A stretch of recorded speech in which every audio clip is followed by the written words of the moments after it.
April 9, 1964. 3:18 p.m. The spring sun didn't warm Harlem yet. It only made the sidewalks brighter, so everything felt exposed. School had just let out. Kids spilled onto 125th Street with book bags bouncing, trading jokes, chasing nickels and candy the way they always did. Margaret Johnson walked a step behind her friend, keeping her head down the way her mother taught her. She dressed like a normal teenage girl, neat coat, clean shoes, hair done right.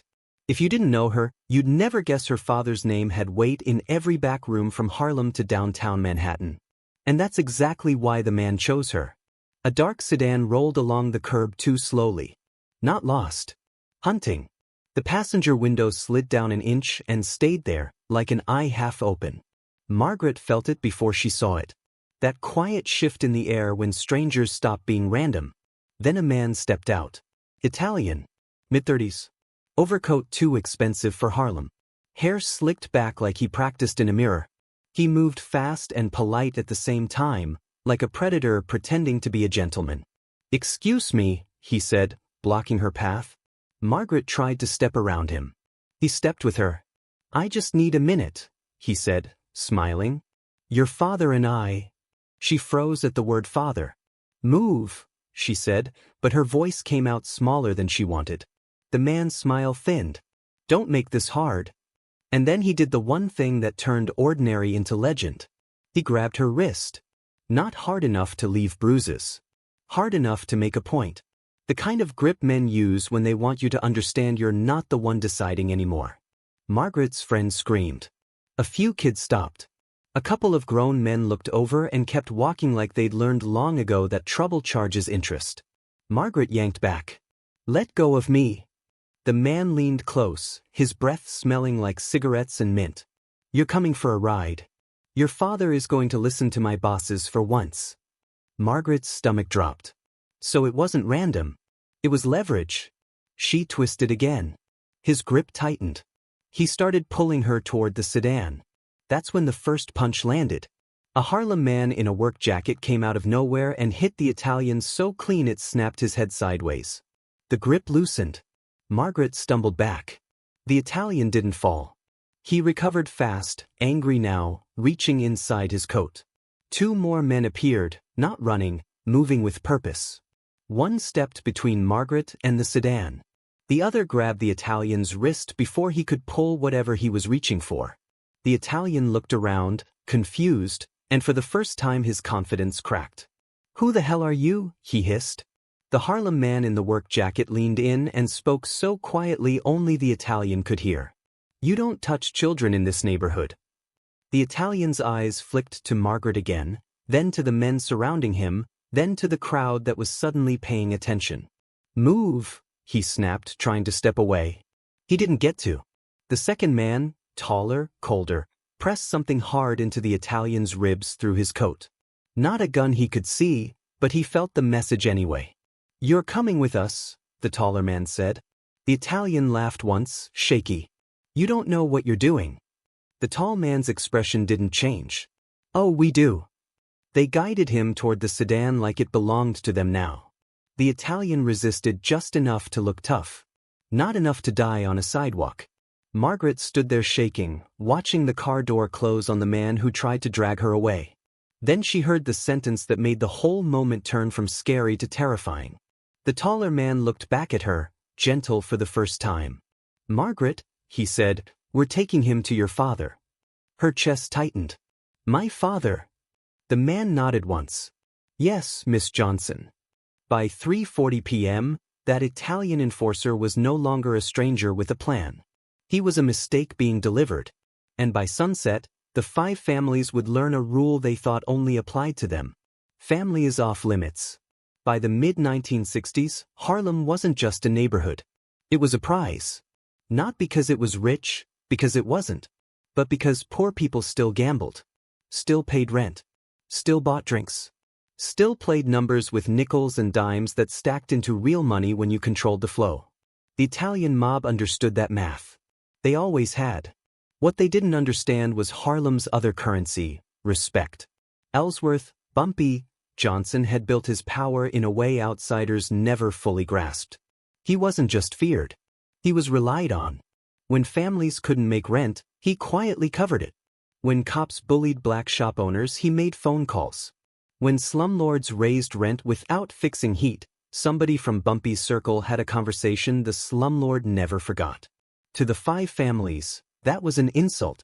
Power was supposed to come from fear, not loyalty. From control, not community. So they tried every angle. First, business pressure. Then political pressure. Then pressure through Bumpy's own men. Offers that sounded like opportunity and ended like betrayal. None of it worked. Because Bumpy played chess while most men were still arguing over the rules of checkers. But in those years, a particular crew downtown got impatient. They weren't bosses with old-school discipline. They were climbers. Men who wanted promotion and didn't mind breaking the code if it meant moving faster. And those men started saying a dangerous sentence. If Bumpy won't listen, we make him listen. The problem with that sentence is it always points toward family. Margaret Johnson was not a gangster's daughter in the way the movies show it. She wasn't riding in fancy cars with bodyguards on every side. She didn't carry herself like royalty. Bumpy and his wife had fought hard to keep her life normal: school, friends, church, small freedoms. Harlem already watched them enough. But normal is a thin shield when powerful men decide you're useful. 4 weeks, an Italian enforcer named Sal Knuckles Marino had been gathering quiet details. Which block Margaret walked. Which day she stayed late. What time she got out. Which friend she walked with. Not because he was smart, but because nobody had stopped him. He didn't know her name at first. He only knew she was a teenage girl connected to Bumpy's world. And in Sal's mind, a teenage girl wasn't a person. She was a lever. He figured he'd grab her quick, push her into a car, make a call, and vanish. He figured Harlem would look away the way people often do when they're tired and scared. He figured wrong. Because Bumpy's Real defense wasn't a gun. It was a neighborhood. The man in the work jacket who threw the punch? He wasn't random. He was a maintenance worker who collected numbers slips for Bumpy on the side. The taller man who knew Margaret's name? That was Junie, one of Bumpy's trusted hands, who'd been keeping distance without being seen. Bumpy didn't lock his family away. He did something smarter. He made sure Harlem itself was watching. When Junie delivered Sal Marino to Small's paradise, Bumpy was already waiting. Not pacing. Not raging. Sitting calmly as if he'd expected the knock. Sal was brought into a back room that smelled like cigars and old wood. He tried to stand tall until he saw Bumpy's eyes. Not angry. Disappointed. That look broke tougher men than fists ever could. Bumpy spoke softly. "You grabbed a child." Sal licked his lips. "I didn't know." "You didn't know what?" Bumpy asked, still calm. "Her name? Or the rules?" Sal's jaw tightened. "My bosses want a meeting. They want a piece of Harlem. You've been difficult." Bumpy nodded once, like he was hearing the weather report. "And you thought touching my family would make me easy." Sal stared at the floor. He wasn't brave now.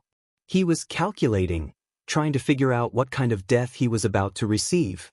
Bumpy leaned forward. "Here's the part you don't understand," he said. "If you had taken her, you would not have lived long enough to spend the money they promised you." Sal's head snapped up. "I wasn't doing it for money." Bumpy's voice stayed flat. "That makes you even dumber." He stood, slow and deliberate. "Call your bosses," Bumpy said. Sal hesitated. "They won't." Bumpy cut him off. "You'll call. You'll tell them you made contact. You'll tell them you have leverage. And you'll ask for a sit-down tonight." Sal swallowed. "Why would I do that?" Bumpy smiled, just barely. "Because you want to leave this room breathing." Sal realized what was happening too late. He wasn't a kidnapper now. He was bait. At 8:06 p.m., the call went out through the old channels: mutual businessmen, bartenders with good memory, drivers who heard too much. A sit-down was being arranged. Neutral ground. No cops. No chaos. Just a table and consequences. Sal Marino sat in the corner of the back room, wrists loose, but watched, sweating through his collar. Junie stood behind him like a shadow with patience. Bumpy didn't interrogate him for hours. He didn't beat him. That would have been emotional. Sloppy. Instead, Bumpy made calls. One to a lawyer who handled property and contracts, because war was expensive and paperwork was cheaper. One to a councilman who liked Harlem votes and hated downtown headlines. One to a detective who owed Bumpy money and hated internal affairs more than he loved the badge. And one to a woman Bumpy trusted to speak for the community, because what happened on 125th wasn't just personal. It was public. By 10:41 p.m., the meeting was set, a private dining room at a restaurant on the edge of Harlem, where both sides could arrive without looking like they were trespassing. At 11:02 p.m., two Italian men walked in first. Not bosses, captains. Men sent to talk tough without risking the real names. They took seats without greeting. Bumpy entered alone. Not because he lacked protection. Because walking in alone was protection. It told everyone in the room he believed the room belonged to rules, not bullets. A captain with a heavy ring on his finger leaned back. Johnson, he said, like the name tasted bitter. We heard there was an incident. Bumpy Saturday, you heard right. The second captain smirked. Nobody's perfect. Things happen. Bumpy looked at him for a long second. Things don't happen. Men choose. The captain's smile faded. You holding one of our guys? Bumpy nodded toward the corner. Junie guided Sal forward like a prop. Sal tried to speak. His mouth opened. Nothing came out.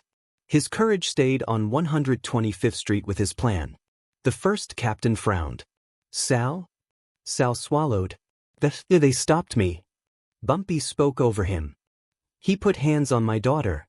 The second captain shrugged. Then maybe you should have kept her out of the street. The room went cold. Bumpy's eyes hardened in a way that made even seasoned criminals shift in their seats.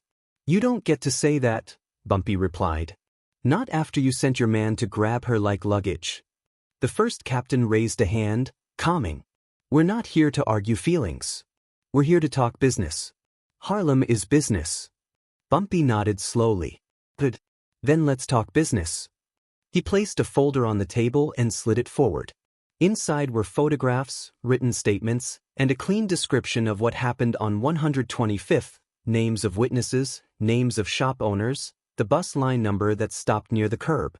The second captain stared at it, suspicious. What is this? Bumpy's voice stayed level. It's what goes to the newspapers at 9 a.m. if you don't fix what you broke. The first captain's face tightened. You threatening to snitch? Bumpy didn't flinch. I'm threatening to expose. There's a difference. You want to pull family into business? Then we let the world see what kind of businessman you are. The second captain scoffed. The world doesn't care about Harlem. Bumpy leaned forward. The world cares about a white mobster grabbing a black teenage girl in broad daylight. Especially right now. Especially in this city. You think politicians want that headline? You think cops want that heat? You think your bosses want to explain why their people are touching children? Silence. The first captain glanced at Sal, then back at Bumpy. What do you want? Bumpy spoke like he'd already decided hours ago. First, you deliver an apology. Not to me. To my wife. To my daughter. In person. The second captain laughed once, sharp. You want an Italian captain to apologize to? Bumpy's stare cut him off. Yes. The first captain exhaled through his nose. And second, Harlem stays off your maps. No collectors testing corners. Only messages near schools. No men watching my building like it belongs to you. The first captain's jaw worked. And your numbers? Your money? You stay in your lane too. Bumpy nodded. I've been in my lane. You keep trying to drive through it. The second captain leaned in, voice lower. And what about Sal? He's the one who did it. Bumpy looked at Sal like he was considering whether mercy was still on the table. Sal lives, Bumpy said. But he leaves New York tonight. He doesn't work Harlem, he doesn't work Brooklyn, he doesn't work anywhere near my family ever again. Sal's eyes widened. He hadn't expected to hear the word lives. The first captain sat back. You're asking a lot. Bumpy's reply was quiet. You already took a lot when you put hands on my child. The first captain stared at the folder again, doing the math. Exposure meant heat. Heat meant cops. Cops meant money bleeding. And money was the only language everyone at that table truly spoke. Fine, he said finally. You'll get your apology. And Sal disappears. Bumpy didn't celebrate. He just nodded, as if the outcome had never been in doubt. Then he added the final sentence, the one that turned the sit-down from negotiation into warning. And if anyone downtown ever tries to touch my family again, Bumpy said, there won't be another sit-down.